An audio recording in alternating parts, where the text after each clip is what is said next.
And that's that, ladies and gentlemen. The first half of the round of 16 for the Champions League has concluded. Congrats to Barca, Bayern, Inter, and PSG for progressing into the next stage. We're going to go through and talk about all the matches. Comment down below with your thoughts.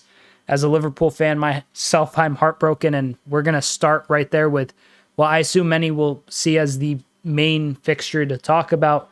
I mean, between the two ties, PSG were easily the better side. I'm going to say that as a Liverpool fan. They dominated us. They dominated us in France. They dominated us at Anfield.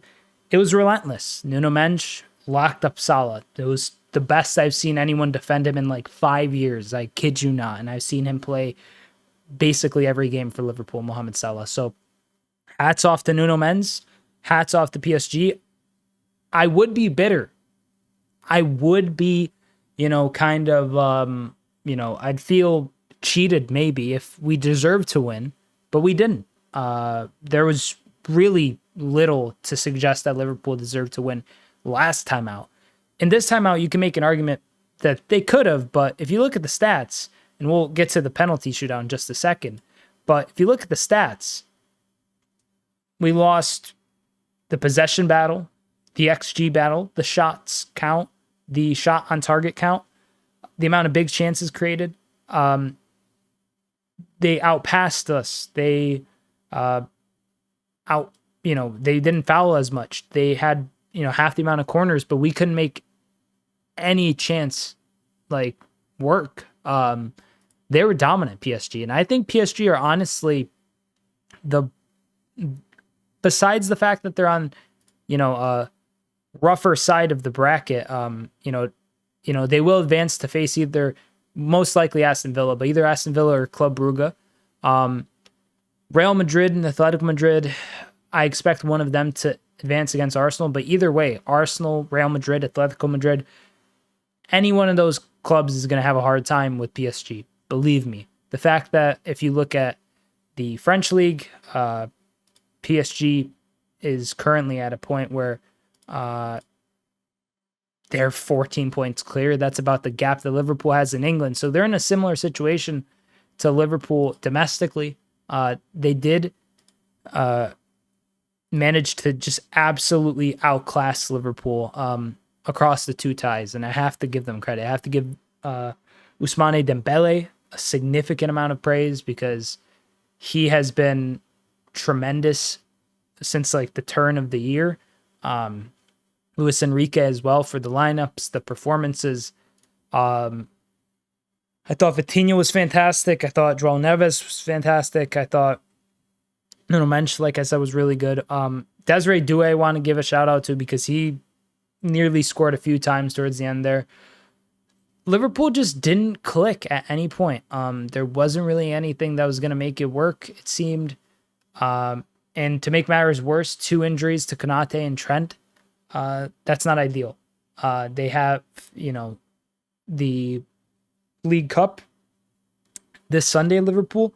So that's something to look forward to. But beyond that, season's basically over for Liverpool. They're going to more than likely win the Premier League should they not implode or whatever. The Champions League aspirations are officially put to bed. Generally, I thought that the team played well. I don't want to say that Liverpool were so far off the pace today that was unacceptable. I think they did okay. They just no chance because 6. Salah had some really easy chances at the start, and he was just not burying them. He got blocked by Mendes on one of the chances. Another one was missed as well, just put wide. Jota was anonymous today. I'd clarify that. Gravenberch was really not great either. Not to single out players. But Dembele, Kvara, Nuno Mendes, Donnarumma as well, with the penalty stops, the midfield of Vitinha and João Neves. It's been fantastic for PSG so far in the Champions League. It's been fantastic domestically. And I genuinely think they are, besides I'd say Real Madrid and Barca, they're the team to watch for sure. I think they have a great shot at progressing to the final if they could, they're really up against either Real Madrid, Atleti, or Arsenal should they progress against Villa or Brugge, which you would favor them to. But I just kind of have to talk about the penalties real quick, and then I'll move on to the other matches. Started with the Vitinha penalty, and as much as people were clowning Donnarumma last week for the, lack of like strong wrists in the fact that he didn't stop the Harvey Elliott goal, Alisson also kind of just let this first penalty get under him. I'm not going to put a ton of blame on him for that. He's never historically been a great penalty stopper. But if you can't save that one, you're probably not going to save many others. Going to really, hold this over Alisson Sedo. He's been fantastic. He's part of the reason we barely had a chance in this leg. So based on his heroics in the first leg, he's not known for penalties, for stopping them. He's not known for having a great record at penalty shootouts. So, I mean, the fact that we let it get to this, that's kind of on the club as a whole, I'd say. Gonçalo Ramos had a pretty decent penalty.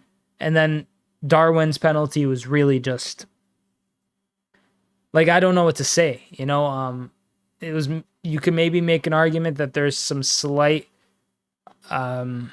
maybe mismanagement by Arne Slot by, taking off someone like Szoboszlai, who's really good at taking penalties, that we know is really good at taking penalties. If we've already kind of lined up in a more pragmatic way, and we know we're kind of limited against PSG because they're such an energetic and fruitful side, Dembele's penalty was picture perfect. He placed it just exactly where you'd want it. Curtis Jones also, don't want to really harp too long, but another exact same thing that Darwin did, the tippy tap. It's just a recipe for disaster with these players. Let's be real. Like, Curtis has never taken a penalty. He tippy taps, he misses. Darwin usually took penalties for Benfica, low on confidence, tippy taps, and misses. Vitinha was someone who played with a ton of confidence today. He pulled off tippy tap, and it was perfectly placed. That's not a quality thing. I think that's genuinely a confidence and a psychology thing, because his penalty shootout really is oftentimes just a mental thing. I imagine that playing the shootout in front of that PSG end didn't help. If it was in front of the clock, in front of the cup, maybe things would have been different. But if buts and maybes don't really count, congrats to PSG. I don't have really much else to say than I think they fully deserve to progress. If we had progressed Liverpool, I would have been absolutely thrilled. But I can't lie to you and say that, these stats, 2.56 XG to 1.64, 21 shots to 19, the possession, all of that. And then if you look at this one, the stats are just even more sheer and like out there. So the momentum chart was insane. This was an end-to-end game, but fully speaking, I think Liverpool deserved to lose and deserved to get knocked out despite being at Anfield, despite having some chances. Salah will rue some chances. Konate and Trent's injuries are frightening, but being that Liverpool don't really have a lot to look forward to for the rest of the season, I'd imagine that they get rehabbed pretty easily. Speedy recovery to them. I don't think they need to be relied upon. Some injury issues at the moment, though, for Liverpool, considering just the whole status of the club. Gomez is out, Bradley's out. So we'll see who starts at center back. Maybe Endo, maybe Gravenberch, but Liverpool has a very healthy cushion at the top, and I don't expect them to really falter to the degree that Arsenal has been faltering in the league in the coming games. So we move forward to the next games to have concluded. We'll talk about Inter and Feyenoord. Inter winning 2-0 in the first leg away from home in the Netherlands. And then this also pretty end-to-end, even possession stats, similar XGs actually to Liverpool and PSG. Feyenoord actually had more shots, but goal scorers Thuram and Shahanoglu. Motor scored from penalty. Is this the same Motor? Yeah. From Brighton. I don't know if he's on loan or if it's permanent for Feyenoord. But regardless, I feel like this was kind of an easy kind of prediction for most. I had expected maybe one of the Dutch teams to progress, but I didn't expect Feyenoord to go through. Inter is just such a quality side. You look at this lineup, very, experienced, very talented from top to bottom. And I don't really think that Feyenoord should hold their head, down low, because ultimately they're a side that that isn't going to be favored to go through against Inter. Inter historically just has that kind of prestige and genuinely are like a league above them. They're dominating in Italy right now, Inter. So, as far as domestic form goes, you can't really. It's a tight race too up at the top, between Inter, Napoli, and Atalanta. So, for their sake, I think they probably deserve to go through. Feyenoord should be happy, I think, generally, probably with their performances to at least kind of make it somewhat competitive. Inter winning 4-1 on aggregate, though, paints a slightly different story. But across, the first one, the head-to-head, yeah, I mean, they got dominated in that first leg. So a bit better showing this time around in the second leg, but still a decent response, but not good enough to progress. Congrats to Inter. Moving forward to Bayer Leverkusen versus Bayern. This match, this tie generally, has been kind of a surprise. A 5-0 win on aggregate for Bayern. I'm intrigued to see how the knockouts progress, because they're facing Inter next, and Inter are a side that could really that's going to be just an incredible tie now that I think about it. Even though I'm really sad that Liverpool has been knocked out, I think them getting us. I mean, this tie just happening is just fantastic, generally for football fans. But to look at the match stats and just generally speak about things, seems like it was pretty competitive all in all, end to end. Goals from Kane and Davies. Bayern would over 2xG. Less possession than Bayer Leverkusen, but they still managed to get the goals and to outperform them in terms of shot creation generally. I think that's fair based on how the first of the two ties went, the 3-0 in Munich. They just absolutely dominated them that match. The Mukiele red card didn't help. Kane's header opened up the scoring, and then Musiala's just insane kind of just performance through that game shined through as well. Got himself a goal, and then Kane with the penalty. Bayern are another side that I think are strong contenders. I do kind of feel like they have such a uneasy kind of tie progression that they have to go through, because now it's Inter, and after that it could be Barca, who we'll talk about soon. But I don't know. What do you guys think? Bayern domestically are doing well, leading the league. But this was just an insane kind of performance generally. I thought it'd be a lot more even, and I didn't expect Xabi to just kind of falter across two ties like that. I don't know about the whole situation at Leverkusen, if there's ton of injuries or with situations like there, domestically speaking, but I know they're not nearly at the level they were last season. So it goes without saying that that's going to be associated with a bit of a fall off. Final match to talk about, Barca versus Benfica, the first match of the day. Rafinha with a brace, Yamal with the goal. Barca just absolutely decimating them in terms of possession. All major metrics, really, I imagine, is just going to be in favor of Barca. Yeah, just scroll down there. If we look at the lineups, Rafinha with a brace and an assist, insane performance. Yamal with a goal and assist, also incredible from him. I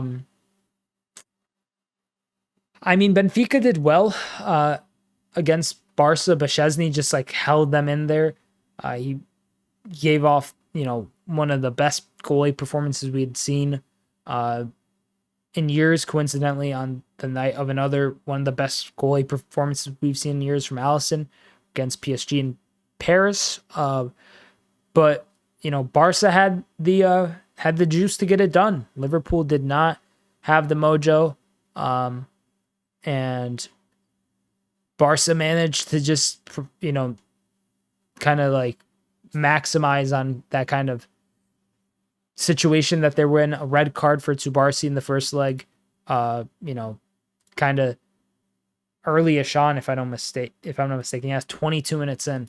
I mean, it was level when he got the red card. So to go from that to winning 4-1 on aggregate against a side like Benfica, I think that really does kind of just paint the picture of Barca right now. They're a really entertaining side. They're towards the top of La Liga right now. Level with Real Madrid, just ahead by, not by just 15 goals, but a 15 goal difference advantage, level on points, 20 goal difference advantage on Atletico Madrid. And so they've got a slight edge. It's competitive over there. They have a game in hand against Atleti. We'll see how that goes.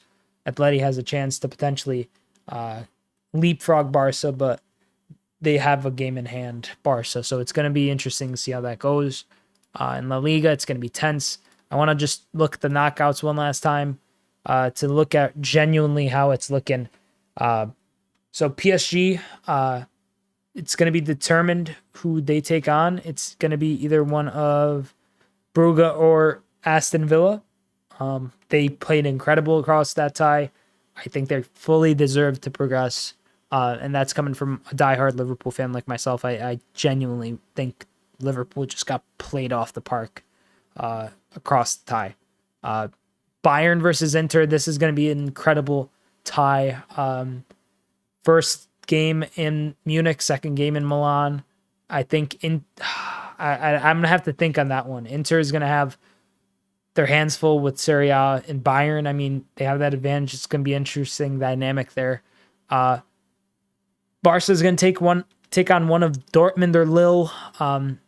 And I mean, Dortmund or Lille will end up hosting the second leg of that tie. So Barca is going to be looking to start strong at the Camp Nou. And then the final ones that we're expecting, it's going to be one of PSV and Arsenal taking on one of the Madrids, Real Madrid or Atletico Madrid. Currently, with how things are shaping up, I think you give a lot of kind of praise towards PSG on that side of the bracket. They are probably 1 foot into the semis. No offense to Club Brugge or Aston Villa. And then a team like Bayern, I think the fact that they have that kind of cushion towards the top of the league, and just to quickly kind of just show you guys that, because I don't think I looked at the Bundesliga too closely. Yeah, but like an 8-point cushion, 9 games left to play there in the Bundesliga. I do think genuinely that Bayern could kind of be in a spot come that time where they're facing Inter or maybe Barca even, where they're just kind of in a generally healthier spot. They've got that lead on Leverkusen. Leverkusen kind of falls off a bit more. They extend that. They could kind of rest and rotate against Inter, who's going to be going down to the wire. Barca will be going down to the wire in the domestic league as well. Whereas PSG and Bayern, I think they're going to have that kind of rest period. They're going to be able to lock in, zone in, get rotated, be rotated consistently, be fresh for the Champions League. So I think they're both the real dark horses on both sides of the bracket. But at the same time, they also have Barca and Real on their sides. PSG will have to overcome that if they want to be champions. Bayern's going to have to get through Barca. So if either of them do win it at the end of the season, you can't say it won't be deserved. Liverpool outclassed. Tough pill to swallow, but still I think a lot of room for improvement for Liverpool.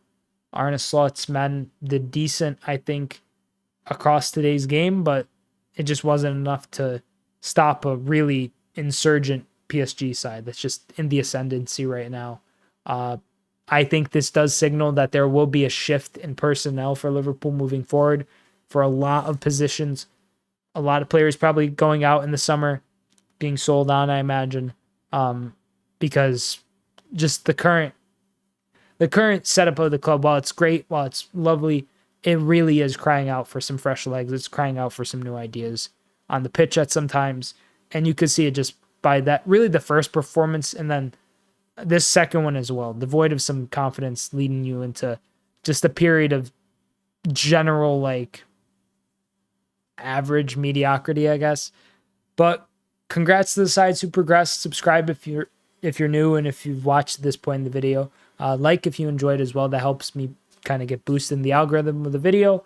And comment down below who you think will win the Champions League. Give me your thoughts on what you think of just how this whole initial round of 16 stage has progressed for the knockouts, and what you thought about all the matches: PSG versus Liverpool, Barca versus Benfica, Leverkusen versus Bayern, and Inter versus Feyenoord. Some pretty insane kind of results generally in the grand scheme of things, but hope y'all enjoyed. I'm Sideline Sedo. Peace.